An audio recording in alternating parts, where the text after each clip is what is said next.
કેમ છો મિત્રો?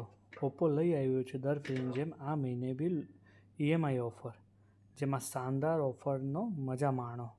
તેમાં તમને બેસ્ટ સ્કીમ પ્રોવાઈડ થશે, low zero down payment, easy ownership મળશે. બધી સિરીઝમાં તમને અવેલેબલ છે. Reno series, F series, A series અને એક્સ સિરીઝમાં. મોટામાં મોટી ઈએમઆઈ તમે કરવા માંગતા હોય તો 24/0/20ની બી ઈએમઆઈ ઓફર અવેલેબલ છે. એપ સિરીઝમાં બી તમને મોટામાં મોટું ઈએમઆઈ 15/0 છે એન્ડ એ સિરીઝમાં બી લોંગ ઈએમઆઈ 12/0 છે. પર ડેના હિસાબે બી જો રેનો તમે કાઉન્ટ કરશો તો ₹101 પર ડેના હિસાબે તમારે લોંગ ઈએમઆઈ થઈ જશે. બીજું X9માં બી તમને ક્રેડિટ કાર્ડ ઓફર અવેલેબલ છે, જેમાં યુપીઆઈ બી છે. એન્ડ ઈએમઆઈ ટર્મની વાત કરીએ તો 3, 6, 9 મહિનાની નો કોસ્ટ ઈએમઆઈ અવેલેબલ છે. ઓફર જૂન સુધી અવેલેબલ છે. તો રાહ શેની જુઓ છો મિત્રો? આજે જ પધારો, ઓપ્પોનો તમારો મનપસંદ ફોન પરચેસ કરો લોંગ ઈએમઆઈ